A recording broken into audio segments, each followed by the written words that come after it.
Hanbury Street. Let's go, Watson. We have no time to lose.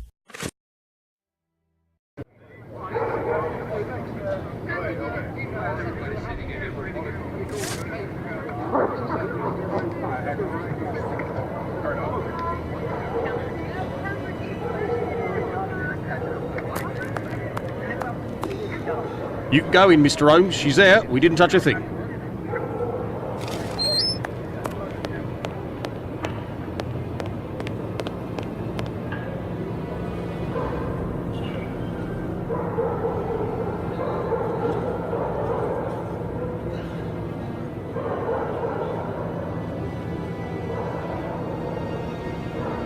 It was very good of PC Chandler to let us pass. He said no one has touched the corpse.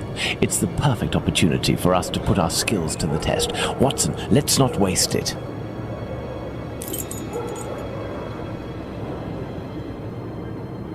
The blood is a dozen inches or so from the ground. Bloodstains on the wall.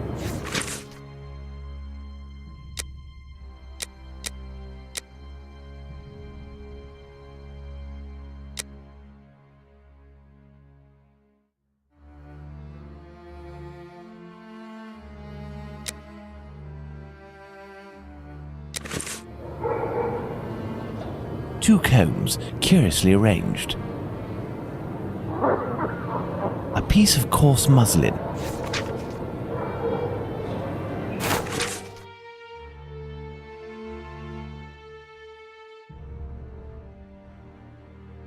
A torn envelope. It smells of rubbing alcohol.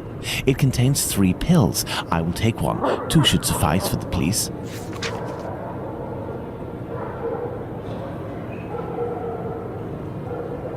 So, Doctor, shall we examine our victim? I'm tired, Holmes. I'm not sure if I am in a state to do this work.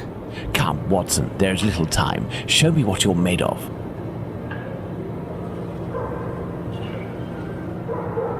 Oh, my God. Pray, Watson, pull yourself together. Can you establish the time of the crime? The extremities of the corpse are cold and rigor mortis is beginning to set in. I would say that the murder was committed over 2 hours ago, before 4:30 a.m.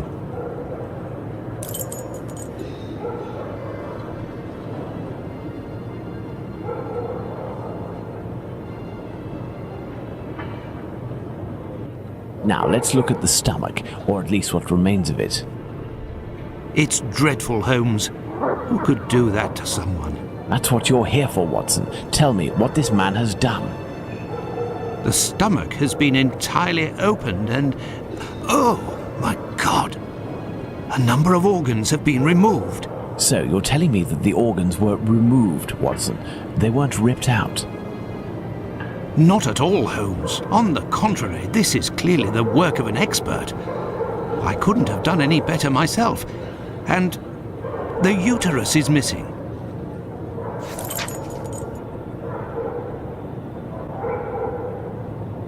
Looky here. It would seem he has a mark on his left hand.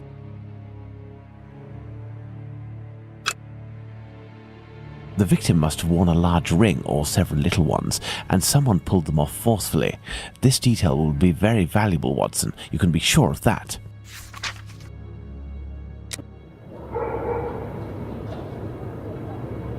Let's look at this poor woman more closely.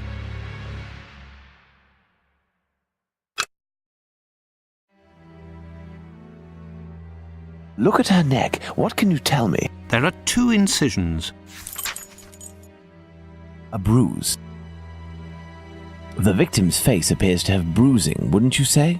Under the maxilla and cheek. There is less on the right side. The tongue is swollen.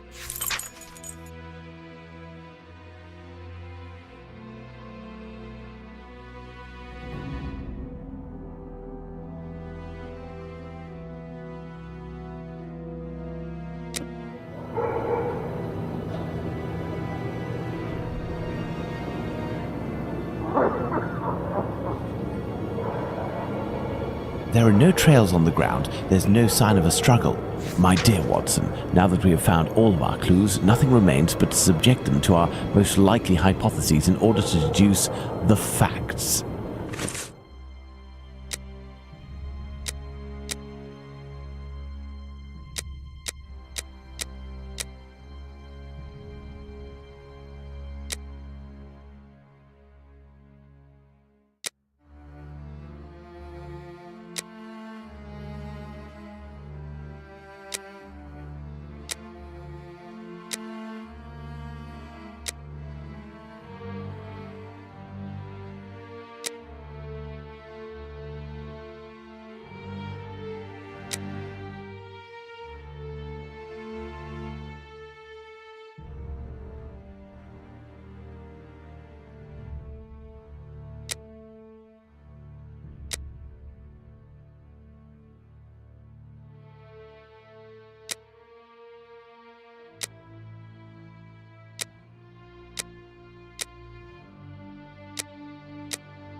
hear a noise coming from the street, Watson. The authorities are arriving. It's time for us to go.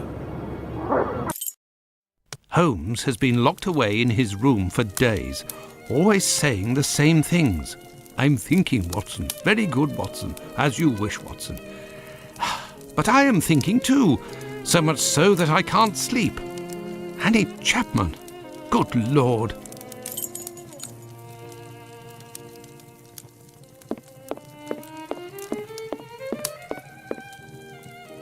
Holmes, are you there? Are you sleeping? I'm thinking, Watson. Are you ever going to quit these four walls? If you continue to shut yourself away like this, I will have to abandon the story of your adventures and write an essay on the fascinating colour of this closed door. Very good, Watson. Stop ignoring me! Didn't you say that we need to assess the case of this madman? I, too, can be driven mad, Holmes. I'll order Mrs. Hudson to stop bringing you food. I'll get some straw and a can of lamp oil and smoke you out like a common fox. And if you still don't come out, I'll... As you wish, Watson. Oh, Holmes, I despair of you.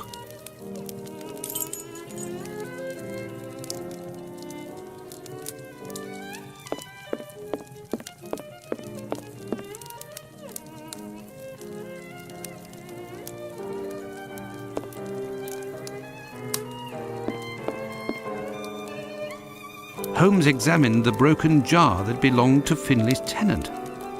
I wonder what this substance is. I don't recognize the odour.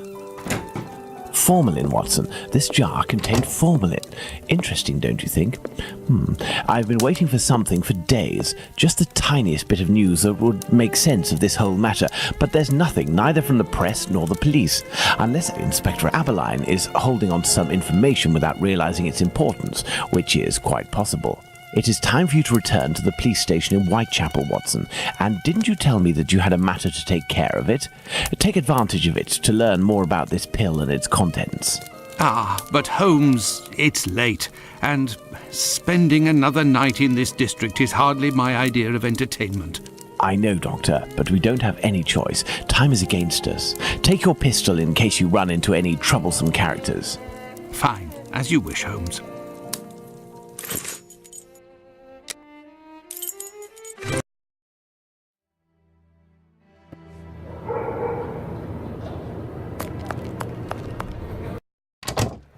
Good evening. I hope I'm not disturbing you. Not at all, Doctor. This man, Mr. Richardson, is a witness to the horrid affair at 29 Hanbury Street, the murder of Annie Chapman. We are discussing the relevance of his testimony. You're probably not in a position to discuss it with me, but I would like to know more about what you call the relevance of this young man's testimony. Oh, there's no secrecy. It's simply that the testimony given by Mr. Richardson doesn't match the time of death given by the coroner, Dr. Phillips. What was the time of death, according to him? Before 4:30 in the morning. My conclusions were the same. Were there any other conflicting testimonies? Well, 2 other witnesses summoned at the preliminary inquest gave testimony, but in these cases too, the times don't match. Do you remember what it was they said? I didn't question them myself. A colleague of mine took down their statements on paper, but on deciding they were of little use, he tore them up and threw them in the bin. There's no point in being bogged down with useless paperwork. I will take my leave, Humphreys. Goodbye, Doctor. May I introduce myself? I'm Dr. Watson.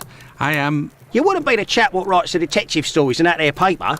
Well, yes, indeed, my stories have been published in the Strand. Go blimey, wanna tell me old mum? It would seem your testimony is the subject of some debate. Could you tell me what it was about? They'll be telling I'm a bit befuddled about the times that I told them. But it can't be so. I knows what I sees and what I don't sees that morning. What did you see, or what didn't you see? And at what time, would you say? I'll tell you this for nothing. It's me old mum who lives at the house where the body was found out back in the garden. She has her shop at the bottom to the right of the stairs. Her door was broken down not too far back because it's a real zoo it is. Right, the morning it happened, I head that way to see if me old mum has finally had the place broken into. It was 4:45 when I got there. That I'll swear on me dear old mum's life. I had a look round to see if the cellar had been taken. No. I had a little sit down on the stairs by the courtyard, because me shoes were causing me no end of pain, and I had a cut and all. I didn't seize a single thing below the steps, Doctor, not one single thing. If there was some bird all covered in blood, tain't no how I could have missed that, even if it were night time. Right, 5 minutes after getting to number 29, I had to clip off. And now they tells me that either I can't tell time no more, or I was fixing me loafer next to a stiff that was still steaming. All right then. Evening, gents.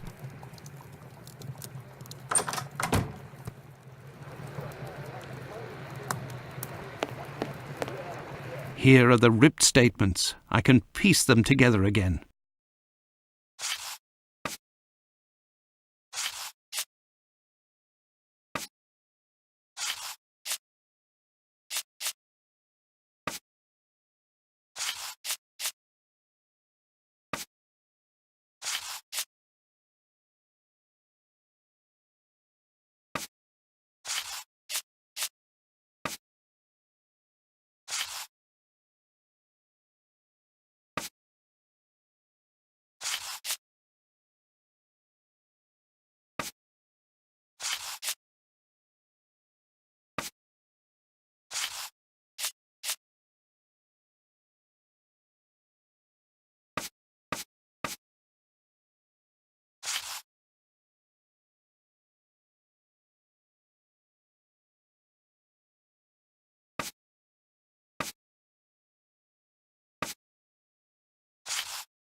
There, all done. Holmes couldn't have done better himself.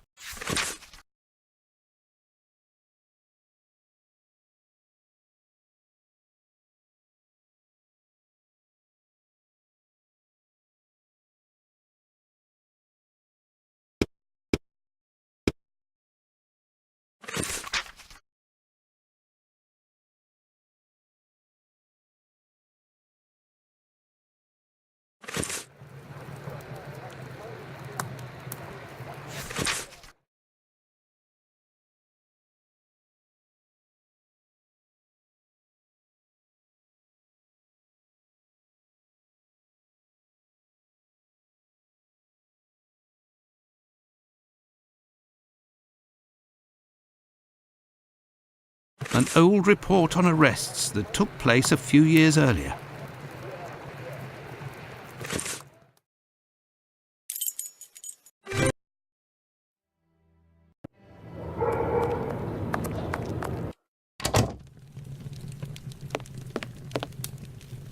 Good evening, Mr. Solomonovich. Good evening, Doctor. What a pleasure to see you again. Tell me, did John Pizer turn himself in to the police? Things unfolded as they should. Look in the newspaper, the Daily News from today. Have you finished converting the harnesses? Yes, just now. I got a little behind because of all the commotion. Commotion? Don't you start. 3 days ago, the very afternoon that you passed by, there was a chase throughout the neighborhood. Hundreds of people were chasing one man, claiming he was responsible for the murders these last few days. Schmonz! It was awful. I hope those maniacs didn't catch him. Better the police should. Farewell, Isaac. Goodbye, Doctor.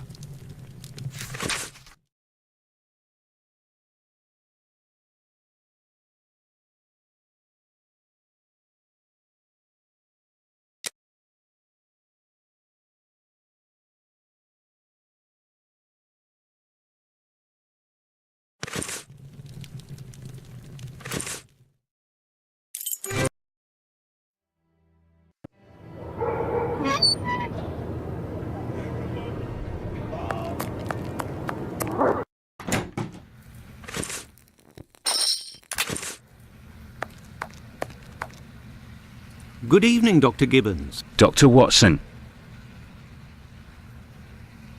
Do you have any formalin here? No, definitely not. They have it in university hospitals to conserve anatomical specimens in jars. But in a little clinic like mine, we don't keep anything but bad memories. Did you keep the cane we spoke of last time? I was going to sell it tomorrow, would you believe, having not heard word.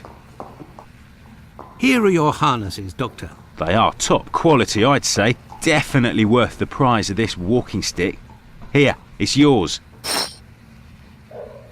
Well, farewell, Doctor. Goodbye, Dr. Watson. I must go to Miss Bella's.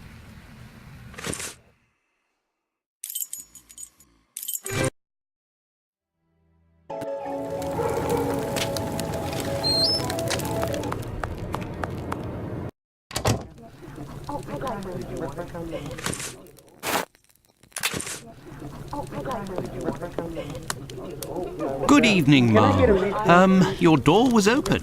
Isn't that a little dangerous? Hello, Doctor.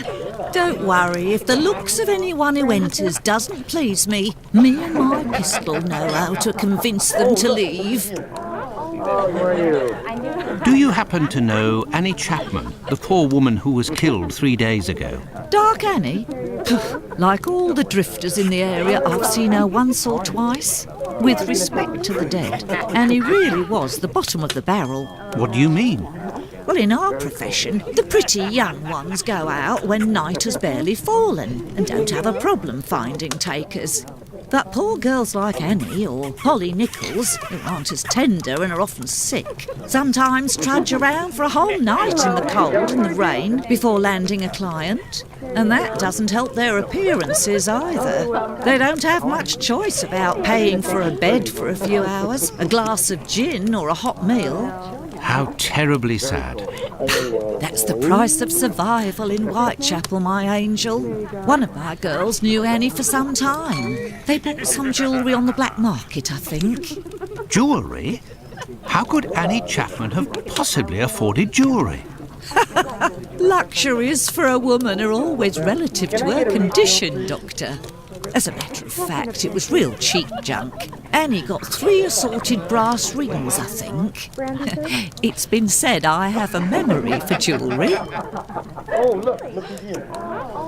I found the cane that was stolen from your client. Here it is. Doctor, you are a real saint, I can see that. I'll finally be able to present my bill to this damned painter. If by chance you see him, tell him that a little surprise awaits him here. You told me you would give me some information on this Dr. Tumblety. Agreed. He's a Canadian or an American. He parades from time to time through the neighbourhood in a 50-guinea suit and acts like a doctor. But for business, he isn't worth it. This damn Yankee hates women. The few times that he was approached by the girls, he spit on them, all the while hurling insults. It would seem that he was hunting for the bad boys. He's looking for trouble, that animal. Does he frequent any pub in particular? Aye, the Wasp's Nest on Burner Street, I think. A seedy spot even by our standards. How is Lucy keeping? She's doing well, Doctor, but believe me, it won't last. Rare are the girls who can build a future in our profession. Very well, I shall let you get back to work, Ma. See you soon, my love. Oh, look at him. Oh, where are